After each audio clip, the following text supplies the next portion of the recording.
고린도전서 15장 29절부터 34절까지입니다.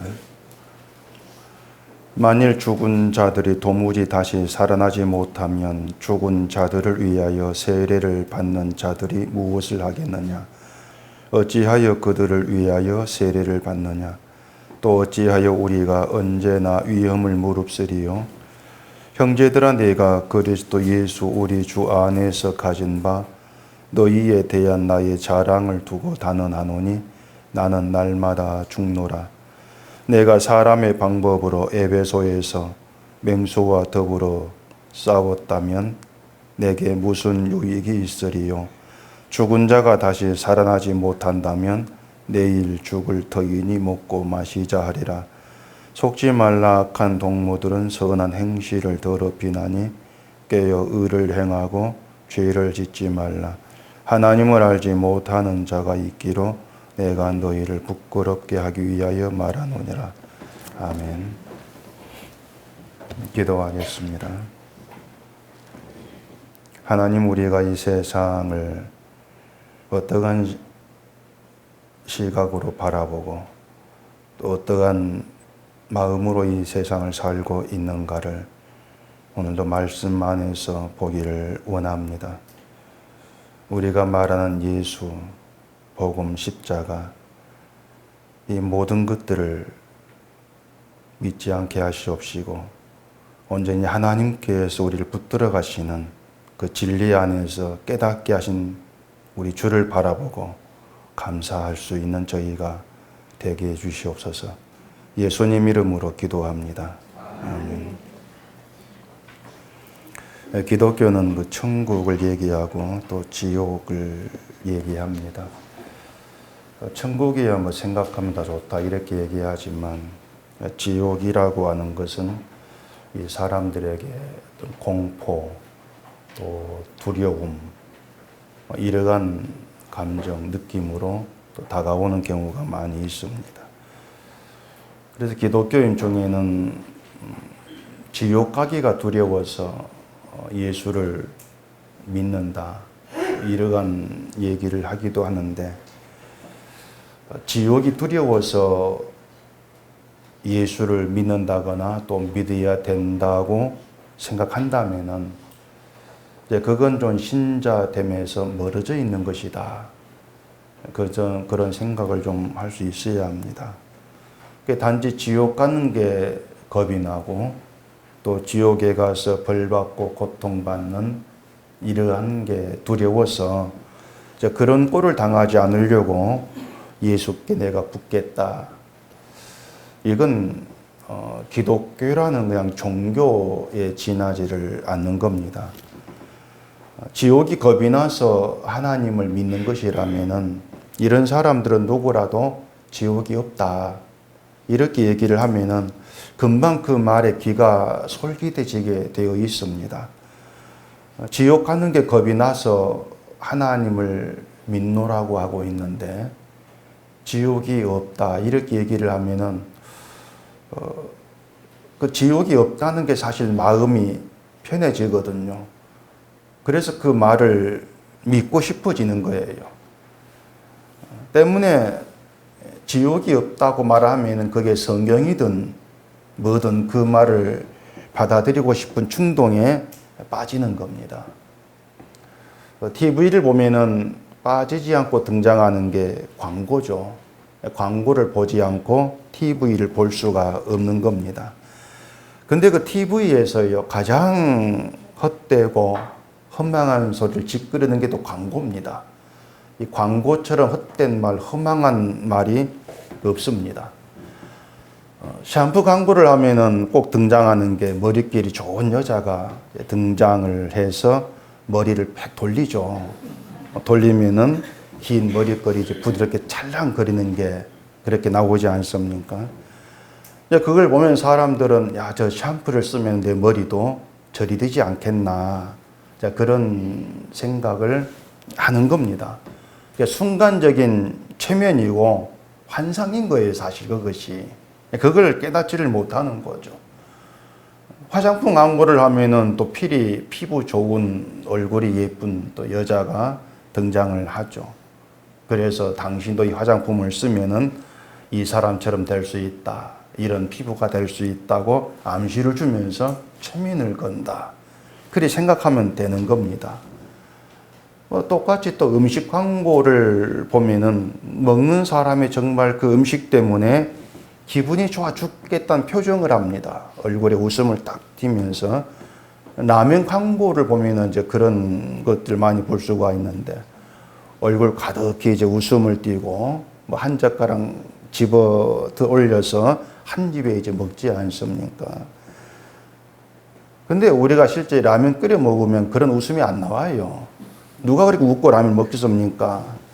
특별히 맛이 있으면 이건 맛있네. 그냥 그 정도입니다. 그런데 광고는 저 라면만 먹으면은 막 기분이 좋아질 것 같고, 저 화장품 바르면은 미인 될 것 같은 그런 착각으로 끌어가는 겁니다. 당신도 이렇게 될 수가 있어는 그런 생각에 이제 붙들리게 하는 것이죠. 그게 광고 기법이거든요. 한마디로 속고 속이는 겁니다. 이런 광고 속의 세상하고 오늘날 교회가 예수를 말하고 믿음을 얘기하는 것을 서로 비교를 해보면은 과연 그 광고 속의 세계하고 지금의 교회가 얘기한 세계하고 다르다고 할 수 있느냐는 겁니다. 이게 현실의 참 그 중대 문제예요. 오늘 본문에서 바울이 날마다 죽노라 이런 얘기를 하고 있습니다. 31절에서 얘기하고 있죠. 형제들아, 내가 그리스도 예수 우리 주 안에서 가진 바 너희에 대한 나의 자랑을 두고 단언하노니 나는 날마다 죽노라. 날마다 죽노라는 이 말은 이 세상에서 또 이 세상을 살아가는 일반적인 사람에게서 나올 수 없는 얘기입니다. 날마다 죽는다는 말이. 물론 매일같이 참 죽고 싶다 이런 말을 입에 달고 사는 사람은 많이 있겠죠. 근데 죽고 싶다고 말을 하는 것은 자기가 처한 그 상황에서 내가 죽더라도 벗어나고 싶다 이런 심정을 토로하는 그런 말입니다. 어떤 힘든 상황에서 벗어나고 싶어 죽더라도 그런 어떤 상황 때문에 죽고 싶어 이런 말을 하는 것이죠. 근데 바울이 날마다 죽노라 이런 얘기를 하고 있는데 바울이 그 말을 하고 있는 것도 바울이 처한 상황과 무관하지는 않습니다. 그래서 먼저 바울이 처한 그때의 상황을 좀 생각해 볼 필요가 있는데, 이 바울이 고린도 교회의 서신을 지금 보낸 것은 에베소에 머물고 있을 때 이 서신을 쓴 겁니다. 에베소에서. 근데 바울이 머물렀던 그 에베소에서의 상황이 바울에게 썩 좋지가 않았습니다. 많은 위협과 위기가 있는 그런 상황이었습니다. 그 당시 에베소는 그 아데미라고 하는 여신을 섬기는 종교로 만연했던 도시입니다. 에베소가. 이 아데미는 풍요와 다산의 신인데 그 여신을 섬기는 종교가 에베소 지역을 꽉 이제 잡고 있었던 겁니다. 그런 에베소에서 바울이 한 2회간 머물면서 복음을 전할 때에 많은 사람이 말씀을 받아들입니다. 한마디로 말해서 예수 믿는 신자가 많아졌다는 이제 그런 뜻인데, 그 때문에 자기가 피를 입는다. 저 복음 때문에 내가 피를 입었어. 그렇게 생각한 사람이 등장한 겁니다. 바울의 복음으로 내 재산, 내가 어떤 수입에, 재산상에 손해를 입었다는 사람이 있는 겁니다. 그 사람이 누군가 하면 데메드리오라는 사람이에요. 데메드리오. 그 얘기가 사도행전 19장에 나오거든요. 그 사도행전 19장 20절 보면은 이런 말을 합니다. 이와 같이 주의 말씀이 힘이 있어 흥왕하여 세력을 얻으니라. 이제 바울이 에베소의 그 두란노 서원에서 날마다 강론을 한 결과 말씀이 힘이 있어 흥왕해서 많은 사람이 예수를 믿게 된 그 상황을 얘기한 것이죠. 그리고 뒤 23절 보면은 그때쯤 되어 이 도로 말미암아 적지 않은 소동이 있었으니, 바울이 전한 복음으로 인한 소동이 있었다는 거예요. 어떤 소동인가 하면은 24절부터 나옵니다. 데메드리오라는 사람 등장하는데 이 사람 직업이 은장색입니다. 은장색은 이제 은이나 금을 세공하는 이런 일을 한 사람인데 이 사람이 이제 아데미 여신의 모형을 만들어 파는 겁니다. 그것 때문에 돈을 꽤 많이 벌고 있었던 것이죠. 아데미 여신을 믿는 사람이 많을수록 그 여신의 모형을 산 사람도 많을 거 아닙니까? 그러면 소득이 막 올라가는 것이겠죠. 그렇기 때문에 이 데메트리 입장에서는 여신 모형이 많이 팔려야 돼요. 여신 모형이 많이 팔려면은 아데미 여신을 믿는 종교의 세력이 계속 확장돼야 됩니다. 아데미 여신을 믿는 사람이 많을수록 자기가 만든 모형이 팔릴 거니까 결국은 자기의 일이 호황을 이제 누리게 되는 것이겠죠. 근데 바울이 전한 복음을 받아들인 사람이 많아지면서 자기 영업에 지장이 생기는 거예요. 여신을 믿는 세력이 줄어들겠죠. 그러면 자기 수입이 줄어든단 말입니다. 그래서 이제 같이 은장색 일한 사람들을 모아가지고 선동을 하는 거예요. 그게 그 사도행전 19장 25절부터 이제 나오거든요. 한번 보십시다. 그가 그 직공들과 그러간 영업하는 자들을 모아 이르되 여러분도 알거니와 우리의 풍족한 생활이 이 생업에 있는데 이 바울이 에베소뿐 아니라 거의 전 아시아를 통하여 수많은 사람을 권유하여 말하되 사람의 손으로 만든 것들은 신이 아니라 하니 이는 그대들도 보고 들은 것이라. 우리의 이 영업이 천하여질 위험이 있을 뿐 아니라 큰 여신 아데미의 신전도 무시당하게 되고 온 아시아와 천하가 위하는 그의 위엄도 떨어질까 하노라 하더라. 자, 이 사람들이 바울을 위협한 이유는 오직 하나입니다. 네가 전하는 그 그것 때문에 우리 영업에 지장이 생겼다. 그거예요. 딴 것 아니에요. 아데미 신전이 무시를 당하고 있다. 이렇게 얘기하고 있는데 이 사람들이 화를 내던 것은 사실 여신 때문이 아니에요. 여신이 무시당한다? 그 때문이 아니란 말입니다. 비록 여신 앞세우지만은 여신 때문에 우리가 지금 잘 먹고 살고 있는데 그런 우리의 이 생활이 성업에 지장이 생겨 이게 분노의 주된 원인이었다는 것입니다. 이게 전형적인 종교의 틀이 되는 거예요. 그런 상황에서 바울이 위협을 받는 것입니다. 종교의 틀 속에서 그런 위협 속에 바울은 나는 날마다 죽노라 이런 말을 지금 하고 있는 거예요. 그래서 바울이 날마다 죽노라 그 말은 그만큼 바울이 날마다 위험 속에 존재한다. 이런 의미를 담고 있단 말입니다. 그런 상황 때문에 본문 30절에 보면은 또 어찌하여 우리가 언제나 위험을 무릅쓰리요 이런 말을 한 것을 볼 수 있는 거예요. 자, 근데 이제 문제가 이제 뭐냐면은 이 바울이 처한 그런 상황이 이제 오늘 이 시대를 살아가는 우리의 상황으로 실감이 안 된다는 겁니다. 바울이 위험한 상황, 그게 우리의 상황으로 안 다가오는 거예요. 사실 우리가 지금 살아간 세상에서 눈에 드러나고 또 몸으로 부딪힌 현실을 두고 본다면 우리 형편은 바울과 다르다고 할 수밖에 없는 거죠.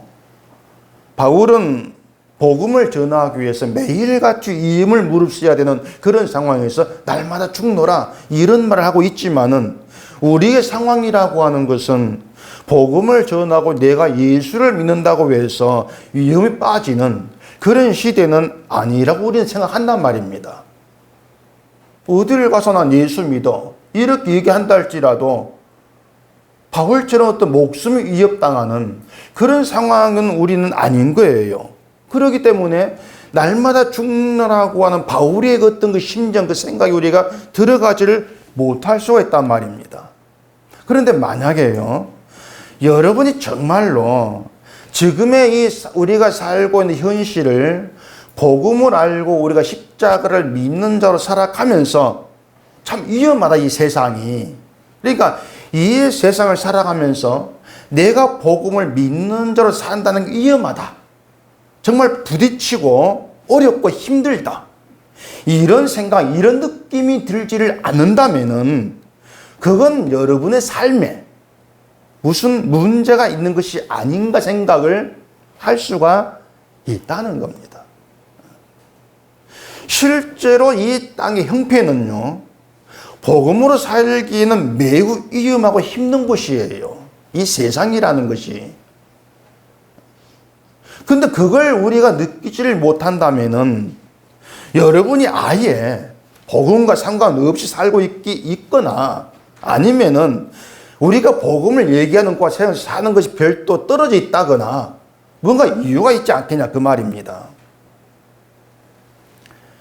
제가 자주는 아니지만은 간혹 한국교회 목사 설교를 들어본다고 말씀을 드렸습니다. 요즘 너도 나도 인터넷에 설교 올리니까 듣기가 쉬워요. 시간만 조금 허비하면 되는 것입니다. 그렇게 제가 설교를 들어보는 그 이유는 이 현대교회의 실상에 대해 긴장감을 가지고 또 이런 세태 속에서 이 십자가로 드러난 복음을 그대로 전한다고 하는 것이 정말 힘든 일인데 그런 가운데에서 복음을 얘기한다. 아, 이건 내 의지도 아니고 내 선택도 아니고 죽게 이끌려가는 것이구나. 그렇게 확인되는 기회가 되기 때문에 들어보는 겁니다. 제가 여러분께 자꾸 다른 목사를 한번 들어보시라고 이렇게 말한 이유도 그 때문입니다. 설교를 비교해 가면서 야, 역시 신 목사 설교 낫구나 뭐 이런 판단한 것이 아니고요. 이 세상이 얼마나 복음을 외면하고 있고 배척한 세대인가, 그 실상을 좀 아시라고, 좀 실감하시라고, 좀 들어보시라고 하는 거예요. 5월 첫째 주일입니까? 제가 남해 그 남성 중창단 모임에 따라가서 제가 한 말이 있습니다. 은속교의 약점은 은속교회만 안다는 겁니다. 제가 그 말을 했어요. 그 분명한 은속교의 약점입니다. 지금의 기독교의 실상을 몰라요. 올해 이 교회에 나오신 분들은.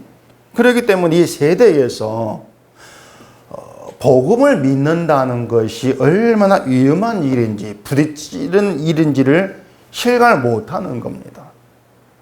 복음 때문에 배척받고 외면받는 걸 경험을 못하는 것이거든요. 그런 경험이 없어요. 그렇기 때문에 이 세대를 몰라요. 정말 우리가 예수 그리스도라고 하는 그 십자가를 붙들고 이 땅에 존재한다는 것이 참 위험한 일이고, 그 십자가가 이 세상을 살아간 나의 삶의 걸림돌이라는 것을 자꾸 실감을 할 필요가 있는데 그게 없는 겁니다. 4월에 수원으로 이사 가신 집사님이 계시죠. 2주 전에 저에게 전화를 했습니다. 이사하고 집 정리하느라고 바빠서 교회를 못 가다가 5월 달에 이제 집 근처 교회를 2주간 나갔다는 겁니다. 그 집 근처에 걸어서 갈 교회가 돌아보니 10군데쯤 되더라 그래요. 그 중에 한 교회를 갔는데 그 집사님이 이제 뭐 화장도 좀 예쁘게 하고 또 옷도 좀 괜찮은 그런 옷을 입고 가셨답니다. 가보니까 교인이 한 15명 정도 앉아 있는데 예배를 마치고 나오는데 이제 목사가 처음 온 사람이니까 얼마나 좋겠어요. 교인 수도 많지도 않은데 인사를 하는데 제가 그 집사님 표현대로 말하겠습니다. 눈이 희번뜩거려가지고 쳐다보더라. 그렇게 얘기를 합니다. 그 말도 도대체 어떤 눈으로 쳐다봤길래 그 집사님이 그렇게까지 표현하시는, 그게 궁금했어요. 희번뜩거려가 쳐다보더라. 뭔가 왔다 뭐 그런 느낌인지 모르겠습니다. 이 교회는 안 되겠다 싶어서 다음 주일에 또 다른 교회를 이제 가셨대요. 그때는 이제 그 5월 둘째 주 기독교가 이제 어버이 주일로 다들 지킵니다. 어버이 주일 해가지고 목사가 설교를 하는데 부모 효도에 대해 말하는데 예수란 말을 한마디도 안 하더라. 예수란 말을. 하나님이란 말은 3번을 하는데 어떻게 셌는지 모르겠어요. 3번 하는데 그것도 형식적으로 경외 하나님 이 정도로 얘기하고 끝내더라. 근데 그 집사님이 놀란 게 헌금을 하고 헌금위원이 특별 헌금 봉투를 강대상에 올리고 제 목사는 그것을 하나 읽으면서 기도를 하더라는 거예요. 그것 때문에 그 집사님이 충격을 받을 것 같아요. 보통 일인데 충격을 받았다 그래요. 지금까지 교회를 다니면서 한 번도 그런 걸 보지를 못했다는 겁니다. 은석교회 오기 전에 처음 다녔던 교회가 대형교회였는데 대형교회이기 때문에 교인 수가 많으면 봉투를 그렇게 읽지를 못해. 너무 많아가지고 읽고 싶어도 못 읽어요. 그 교회를 이제 10년이 다니다가 은석교회로 오셨다고 하니까 누가 뭐 어떤 헌금 했다고 봉투 읽고 기도하는 그런 꼴을 보지를 못한 거죠. 근데 그 교회 그걸 보고 충격을 받고 집에 와가지고 남편분에게 또 이렇게 얘기했다고 합니다. 이것도 그대로 옮길게요. 그 목사 양아치 새끼. 이렇게 얘기했답니다. 이 양아치 새끼가 돈이 좋으면은 지가 나가 일을 해 돈을 보면 되지. 그게 무슨 짓이냐. 남편한테 이렇게 얘기했대요. 그러면서 갈 교회가 없다고 한탄을 하면서 예수님이 예루살렘을 보고 눈물을 흘리는, 우시는 그 심정을 조금 알겠더라. 그렇게 얘기합니다. 그래 제가 좀 너무 안타까워서 제가 좀 수원교회 홈페이지에 돌아다니면서 설교를 들어보고 좀 있으면 말씀드리겠다는 별로 기대는 안 합니다. 그게 교회 지금의 현실이에요. 사도에게 교회는요, 먹고 살기 위한 수단도 도구도 아니었습니다. 사도가 복음을 전하는 것은 많은 사람을 예수 믿게 하겠다, 그런 의도가 아니에요. 사도에게 전도는 많은 사람을 예수 믿게 해서 교회를 키우고 번성시키는 그런 수단이 아니고 하나님이 창세 전에 택한 자를 찾기 돌을 던지는 겁니다. 그냥 바울은 도를 전할 뿐이지 예수 믿게 할 능력이 없는 거예요. 다만 하나님이 택한 자로 하여금 복음을 알아듣게 하시고 복음을 알아듣게 된 사람들이 모여서 예수를 세상에 보내시고 피 흘려 죽게 하신 것으로 인해서 지옥 갈 자를 구원하신 그 하나님의 긍휼과 사랑을 감사하고 찬양합시다. 그래서 모이는 게 교회입니다. 교회는 바로 그런 거예요. 때문에 십자가를 전하는 복음은 교회를 돈과 연관해서 보는 사람들에게는 위협될 수밖에 없는 것입니다. 복음이 위협이 되는 거예요. 자기는 교회를 돈으로 보고 있는데 복음이 들어오면은 자기 생계에 위협이 된단 말입니다. 때문에 공격을 하죠, 복음을. 공격을 하고 배척하고 멀리할 수밖에 없는 겁니다. 이것이 바울의 복음 때문에 당할 수밖에 없는 이 세상의 현실인 것이고, 복음을 공격하는 것은 데메트리오와 같은 그러한 속성일 수밖에 없다고 하는 거예요. 여러분, 신자가 복음을 안다는 것은요, 진리와 생명에 대해 안다는 뜻합니다. 진리와 생명을 안다는 겁니다. 그런 점에서 신자는 참된 진리와 생명을 알아가고 하늘에 영원한 것을 소망하는 자로 살아가는 겁니다. 여러분이 정말 자신을 신자라고 여긴다면, 내가 예수님 관계 속에 있는 주의 백성이다, 그런 생각이 여러분 가운데 있다면은 나는 하늘에 영원한 걸 소망하는 그런 자로 살아가는 분명 확신과 인식이 있어야, 자기에 대한 그게 분명히 있어야 한단 말입니다.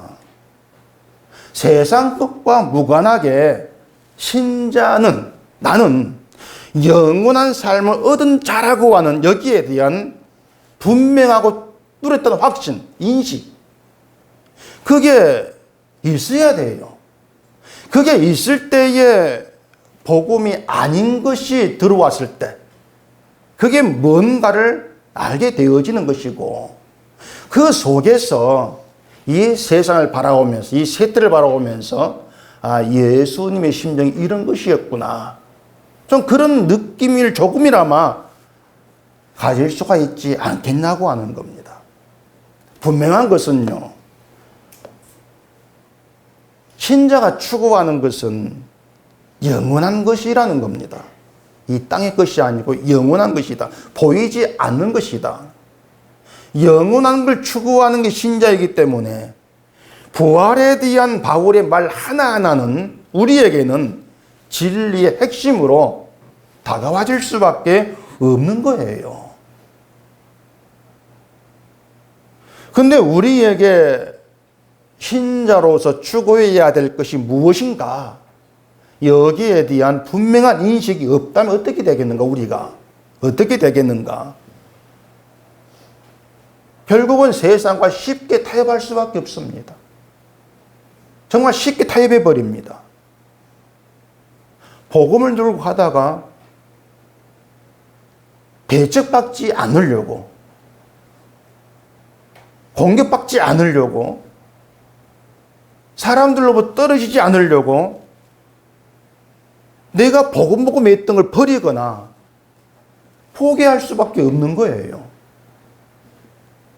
실컷 은석교회 다니면 복음 들었다가 또 딴 얘기 들으면 저래도 되겠네, 타협하고 뭔가 보기에 좋은 쪽으로 가게 될 수밖에 없는 거죠. 아무렇지 않게, 정말 아무렇지 않게 허무하고 헛된 것을 따라하게 되어진다는 얘기입니다. 내 속에 분명한 영원한 것이 없을 때 우리는 그렇게 될 수밖에 없다는 얘기예요. 그래서 제가 늘 여러분께 자꾸 좀 잔소리처럼 말씀드리는 것이, 복음을 듣는다고 해서 복음에 전하는 진리를 알고 그 진리가 추구 따라간다고 생각하는 것은 오산이라는 거예요. 제발 그렇게 스스로 생각하지 말라는 것입니다. 우리가 복음을 듣긴 하지만 어쩌면은 세상과 신자가 어떻게 다른지도 알지를 못하고 세상에 추구하는 걸 나도 똑같이 추구하며 살고 있는 것이 우리 진짜 현실의 모습일 수가 있는 거예요. 그게 진짜 모습이 있는 것이죠. 근데 복음을 듣는 우리가 어떤 현실을 살고 있는가에 대해서는 별 생각이 없고 관심도 없기 때문에 이 세상에서 복음이 이끄는 길로 간다는 것이 얼마나 위험한 것인가, 위기가 되고 걸림돌이 되는 것인가를 감잡지를 못하는 것이죠. 그런 점에서 바울의 날마다 죽노라, 이 말이 우리에게 어떻게 다가오는가, 그 하나를 가지고 깊이 묵상해 볼 필요가 있는 겁니다.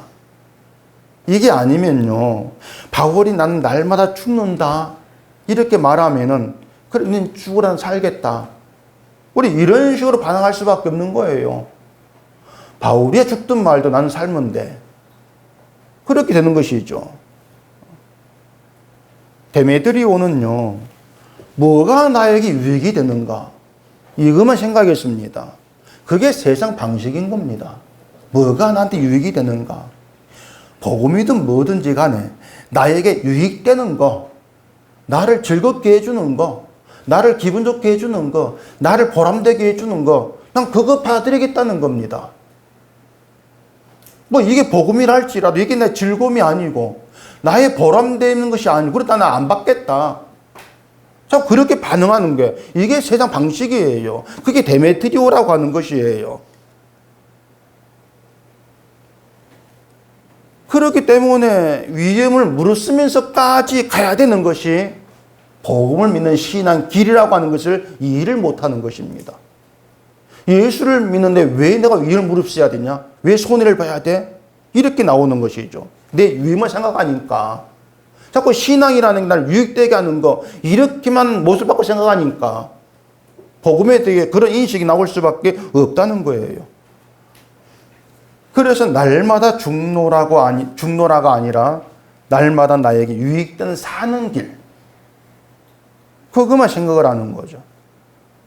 이런 사람에게는요, 신앙의 목표라는 게 없어요. 또 방향이라는 것도 없는 거예요. 어떤 오해와 고통을 받는다 할지라도 정말 내가 포기할 수 없는 정말 가치 있는 걸 내가 알고 있다. 소망하고 있는 게 뭔가 있다. 이것이 없기 때문에 주변 사람들의 말과 행동이 쉽게 타협하고 따라가 버린다는 얘기입니다. 같이 어울리고 싶어서.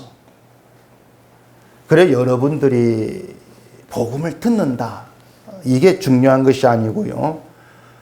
그 복음으로 인해서 여러분이 진심으로 포기할 수 없는 복됨을 알고 있는가. 정말 포기할 수 없는 복된 거. 그것 때문이라면은 난 세상의 공격을 받아도 괜찮은 자리로 인도받고 있는 거. 그걸 소망하고 있는지. 그게 중요한 것입니다. 그것이 아니면 신자의 기쁨이라고 하는 것은 늘 공허한 것일 수밖에 없어요. 성경 기쁨을 얘기하고 있는데 정작 나는 기쁨이 뭔가 알지를 못하고 느끼지를 못하는 공허한 상태가 되어버린다는 얘기입니다. 추구하는 게 없는, 분명히 소명하는 것이 없는 그런 신앙이라고 하는 건 헛될 뿐이라고 하는 거죠. 총을 쏘는데 뭔가 마치고자 하는 표적이 없이 그냥 허공이 되고 아무렇게 쏜다 생각해 보세요. 얼마나 헛된 일이겠습니까? 군대 사격을 하면 목표, 표적이 있습니다. 맞추는 것이죠.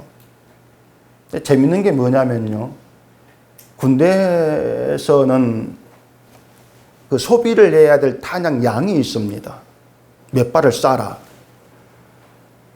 그게 훈련을 했다는 증거죠. 근데 만약 검열 나와가지고 탄약이 실탄이 남아있으면 걸리는 거예요. 검열 나온다 그러면은 실탄을 세어가지고 몇 발 남았네? 없애야 됩니다. 그 일을 간부가 했습니다. 제가 M60 같은 실탄 남아있으면 한 막 1000발 몇 발 남아요. 나오면은 M60 모르죠. 무슨 총인지 큰 거 있어요. 그걸 짊어지고 다른 사람 한 두세 명 같이 가가지고 사격장 가서 대놓고 막 쏴는 겁니다. 그냥 표적 없어요. 대놓고 눈 감고 막 쏴는 거예요. 그냥 그 금방 끝나요. 굉장히 공허한 거죠. 무조건 쏴 붙인다고 하는 게 헛된 일, 이유도 없이 그냥 총을 쏘는 헛된 일. 그런 것처럼요. 정말 내가 예수 그리스도가 아니면 안 된다고 하는 분명한 어떤 그 초점. 그것이 없이 난 예수 믿어. 이 생각만 동동 떠 있는 그런 것이라면 헛된 겁니다. 그것은. 그게 헛된 거죠. 바울은 항상 위험을 무릅쓰고 있다. 이렇게 얘기를 했어요. 바울이 복음을 전하는 한 에베소 지역은 바울에게 위험한 곳입니다. 에베소만이 아니고 바울이 복음을 들고 간 모든 곳이 위험지역이에요. 다 위험지역이죠. 그래 예수님이 이런 말씀을 했어요. 마태복음 그 10장에 한번 보십시다. 마태복음 10장 22절. 또 너희가 내 이름으로 말미암아 모든 사람에게 미움을 받을 것이나 끝까지 견디는 자는 구원을 얻으리라. 이 동네에서 너희를 박해하거든 저 동네로 피하라. 내가 진실로 너희에게 이르노니 이스라엘의 모든 동네를 다 다니지 못하여서 인자가 오리라. 목사가 교회를 세울 때 오직 한 가지 생각은요. 사람들이 많이 찾아오는 그런 교회로 만드는 겁니다. 거기 미쳐버리죠. 그런 목사에게 위협되는 건 당연히 복음이에요. 당장 예수님께서 하신 말씀을 봐도요. 내 이름으로 말미암아 모든 사람에게 미움을 받는다. 이렇게 말씀하지 않습니까?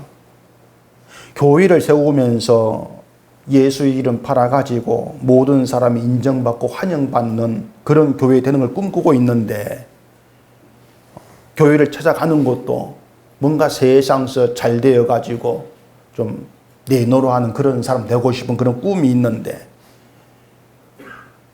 아니 예수 이름 때문에 미움받는다, 이런 말이 귀에 들어오겠습니까? 이런 말들은 결국 교회를 세우는 데 있어서 해방될 뿐이란 얘기예요. 복음이라고 하는 것이. 사도 바울은 죽는 게 사는 것보다 더 소원이었던 사람입니다. 빌립보서 1장 23절에 그렇게 얘기합니다. 내가 그 둘 사이에 끼었으니 차라리 세상을 떠나서 그리스도와 함께 있는 것이 훨씬 더 좋은 일이라. 그렇게 하고 싶으나 내가 육신으로 있는 것이 너희를 위하여 더 유익하리라. 바울은 세상을 떠나서 그리스도와 함께 있는 게 더 훨씬 좋은 일이다, 바울에게는. 그런데 지금 육신으로 있는 것은 교회 유익을 위해 봉사하라는 하는 뜻이다, 이렇게 생각을 한 거란 말입니다. 이런 우리 바울을 우리가 성경에서 만날 때마다 나도 바울처럼 살고 싶다는 그런 희망의 마음이라도 좀 가져봐야 되지 않겠냐고 하는 겁니다. 나도 바울처럼 차라리 세상을 떠나서 예수와 함께 있는 게 더 좋아지는 좀 그런 마음에, 그런 믿음의 사람이고 싶다, 그런 희망의 마음이라도 가져봐야 되지 않겠습니까? 근데 우리는 그런 바람은 전혀 없이 이 세상이 사는 게 좋아요, 그냥 그런 생각 가지고 바울이 말을 듣고 있다면은 그런 내가 데메트리오나 다르지가 않다는 생각을 좀 할 수 있어야 하는 겁니다. 그런 생각이 자꾸 우리 가운데 바뀌었을 때에 나에게는 믿음의 가능성이 없다는 걸 알게 되는 것이고, 그런 나의 입에서 예수라는 말 한마디가 나오게 되어지는 것도 하나님의 은혜고 기적이구나, 그렇게 감 잡는 가운데에서 내가 그렇게 주께 붙들 이끌 하고 있다고 하는 인생 자체가 복으로 다가오지 않겠냐고 하는 거예요. 좀 그걸 배우지 않겠냐고 하는 겁니다. 그렇게 알아갔을 때에 정말 하나님의 은혜 안에서 신자는요, 예수 그리스도 안에서 삶을 얻었다고 하는 복된 자리에 이미 와 있는 사람이에요. 그걸 보게 되는 거예요. 복을 더 받을 필요가 없는, 이유가 없는 자, 이미 예수 안에서 삶을 얻은 그 복의 자리에 와 있는 자, 그 사람 나였구나, 그게 나구나라는 걸 알게 되어지면은 결국 그 사람에게는요, 오늘 죽는다 해도 억울할 게 없는 게 되는 거예요. 오늘 죽는다 해도 오히려 사도 바울처럼 소망이 이루어지는 게 오늘 죽는 거죠. 그 자꾸 죽는다는 소리 왜 합니까? 하지 마시고요. 정말 바울의 마음이 되어진다면은 내가 오늘 죽는다, 그럼 내 소망이 이루어지는 순간이구나, 그런 믿음, 바울 같은 좀 그런 소망으로 내가 주를 믿고 싶다는 그런 좀 열망, 그런 희망이 우리 간 살아있는 거, 좀 그런 거라도 있어야만 신자라고 할 수 있지 않겠냐고 하는 것이죠.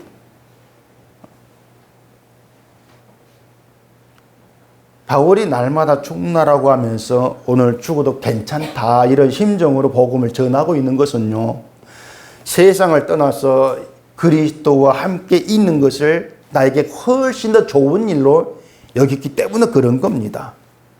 예수와 함께 있는 그 기대가 있었기 때문에 오늘 죽어도 괜찮은 것이고, 그렇기 때문에 세상과 타협하지 않고 복음을 이끄는 대로 위기가 되어도 위협이 되어도 죽어도 그 길로 간 거예요. 복음이 바울을 담대하게 만들어낸 것이죠. 그런 점에서 우리에게는 예수님과 함께 있는 것이 내게 훨씬 더 좋은 일이라고 하는 그런 기대가 없는 것 같다, 그 말입니다. 우리는 참 그렇다, 그 말이에요. 주와 함께 하는 게 나에게 훨씬 좋은 일입니다.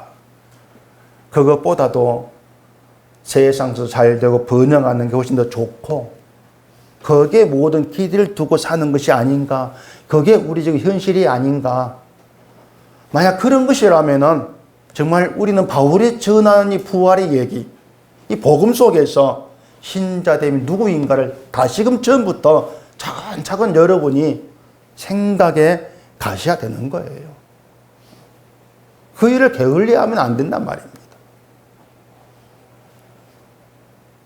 그 고린도서 15장 22절에 그랬죠. 아담 안에서 모든 사람이 죽음같이 그리스도 안에서 모든 사람이 삶을 얻으리라. 그리스도 안에서 모든 사람은 세상 모든 사람이 아니잖아요. 하나님이 창세 전에 택하시고 부른 신자 그들을 얘기하는 것입니다. 하나님이 예수 안에 있게 하시고 예수의 피의 은혜로 그 죄를 용서하시고 거룩하다 여김받게 하신 그들 모두를 가리켜 얘기하는 거예요. 이들이 신자들이지 않습니까? 아담 안에서 죽은 자로 났어요. 날 때는.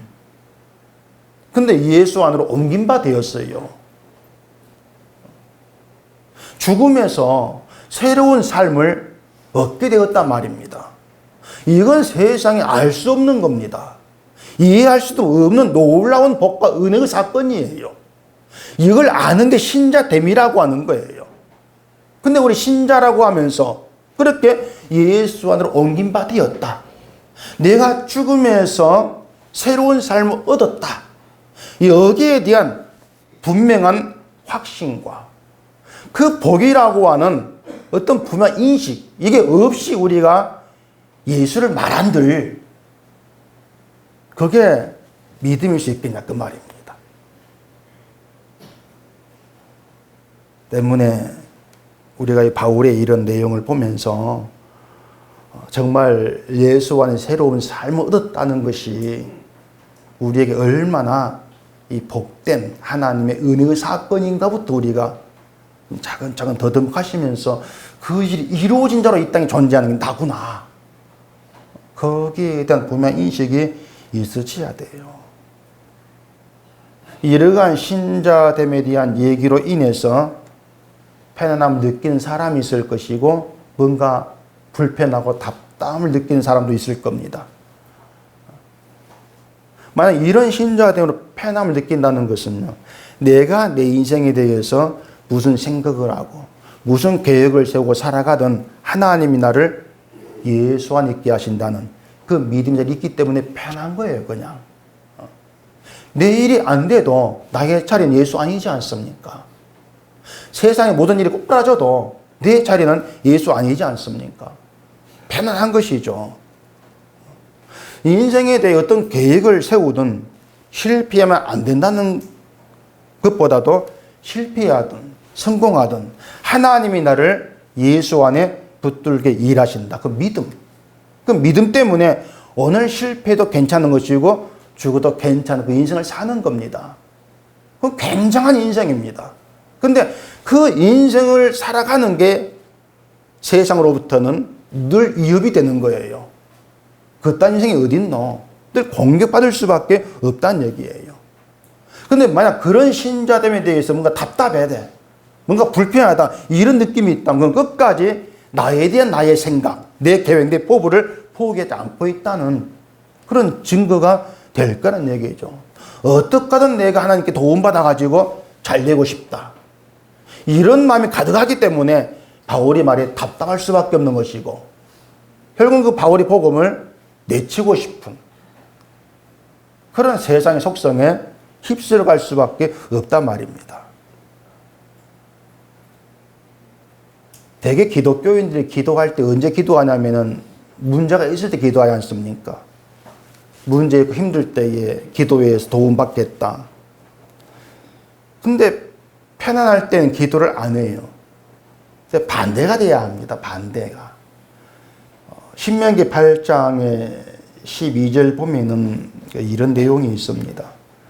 내가 먹어서 배부르고 아름다운 집을 짓고 거주하게 되며 또 내가 내 소와 양이 번성하며 내 은금이 증식되며 내 소유가 다 풍부하게 될 때에 내 마음이 교만하여 내 하나님 여호와를 잊어버릴까 염려하노라. 사람이 자기 번영과 평안의 뜻을 두고 살게 되어지면은요, 편안하고 먹고 사는 것에 걱정이 없으면 하나님 믿게 되어 있습니다. 그래서 오히려 평안할 때 기도하라. 그 뜻이죠. 평안하다고 해서 하나님의 은혜로 내가 평안합니다.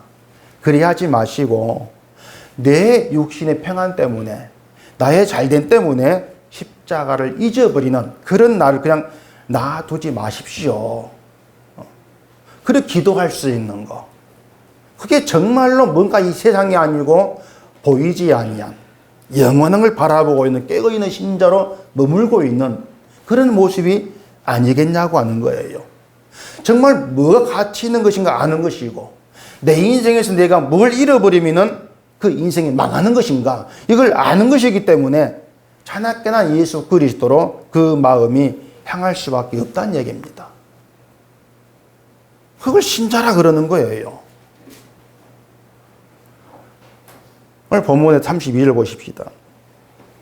내가 사람의 방법으로 에베소에서 맹수와 더불어 싸웠다면 내게 무슨 유익이 있으리요. 죽은 자가 다시 살아나지 못한다면 내일 죽을 터이니 먹고 마시자 하리라. 여기 사람의 방법으로 싸우는 것에 말하는데 여러분이 만약 누군가와 싸운다면 뭐 때문에 싸우는 겁니까? 싸우는 그 이유 말고 무엇을 위해 싸우냐고 하는 거죠. 누구 때문에? 나 때문에 싸우는 거죠. 자존심 때문에 지기 싫어 싸우는 것도 있을 것이고 손해보기 싫어 싸우는 게 있을 것이고 어쨌든 나 때문에 싸우는 겁니다. 나를 욕하면은 분노로 또 싸우는 거죠. 다 이유를 모아보면 결국 나 때문이에요. 여기 맹수를 이제 바울을 공격하고 유기에 빠뜨리는 그런 사람으로 생각해 보자는 거죠. 바울이 사람 방법으로 이들과 싸우고 나면 그것은 바울이 자기 이름과 자기 명예를 위한 싸움이란 말입니다. 그게 사람 방법이에요. 근데 만약 그런 싸움을 한다면은 그건 하늘의 뜻을 두고 있는 신자라고 할 수가 없다는 겁니다. 그래서 아무 유익이 없다. 이렇게 말하는 겁니다. 여러분, 신자라고 하는 것은요, 억울한 일을 당하면은 억울한 풀기 위해 싸우는 것이 아니고 억울한 자리에서 예수 편을 드는 사람이에요. 참 답답해지죠. 억울한 자리에서 십자가를 바라봐야 되는 사람이 신자인 거예요. 이걸 신자라고 했을 때에 이 세상에서 이런 신자로 산다는 것이 얼마나 바보 같고 위험하고 위기에 처하는 것이고 답답한 내 인생이 정말 걸림돌이라 느낄 수밖에 없는 그런 모습이 아니겠냐는 것입니다. 그게 신자로 사는 거예요. 좋은 게 아니에요, 신자 사는 게. 근데 그래도 괜찮은 게 뭐냐면은 말씀드린 것처럼 신자라고 하는 건 이미 예수 그리스도 안에서 삶을 얻었다는 겁니다. 이미 얻어버렸다. 예수의 부활에 참여한 사람이기 때문에, 참여했기 때문에 다 괜찮아. 그거예요. 이것 때문에 바울은 날마다 죽노라. 그 얘기를 한 겁니다. 날마다 죽노라. 이렇게 분명한 문화 우리 가운데 있다면은 이 땅에 살아가면서 헷갈릴 수가 없는 거예요. 흔들 수도 없는 것이죠.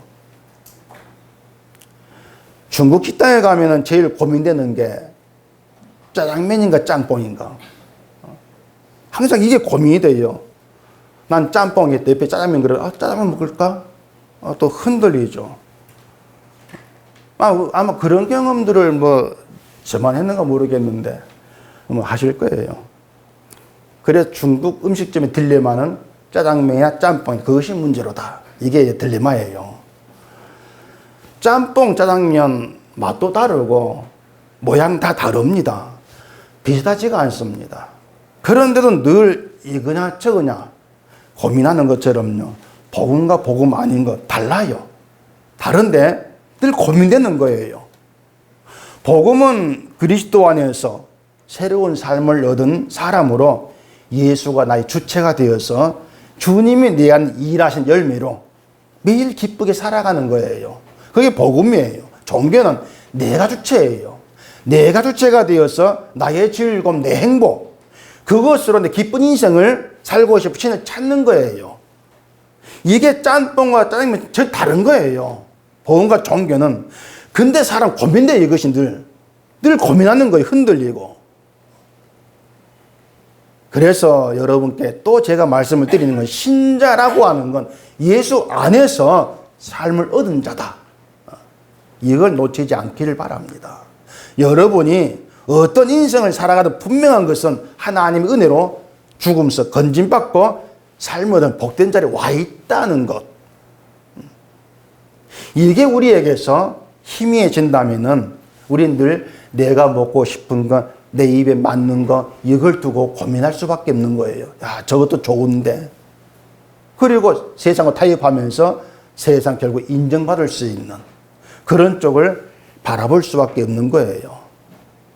중요한 것은요, 우리가 하루하루 살고 있고 먹고 마시는 것도 내가 갖고 있는 그것 때문이 아니고 하나님의 은혜 때문이다. 은혜 덕분이라는 겁니다. 가다가 넘어져도 은혜 안에 있는 게 신자란 사람이니까 세상에서 이렇게 살고 싶다는 그런 생각보다 우리를 하늘의 생명 있게 하신 하나님의 은혜로만 내 속에 가득 채워졌으면 좋겠다. 그런 심정이 되어지기를 바랍니다. 기도하겠습니다. 우리 아버지 하나님, 이 생을 살아가면서 세상 것으로 가득해진 내 인생을 꿈꾸는 것이 아니고 하늘의 생명 있게 하신 하나님의 은혜로 내 속에 가득히 채워져서 어떤 위험과 어떤 어려움 가운데서도 주로 인해 기쁨이 되어지는 그런 삶을 소망하는 저희에게 되게 해주시옵소서. 예수님 이름으로 기도합니다. 아멘.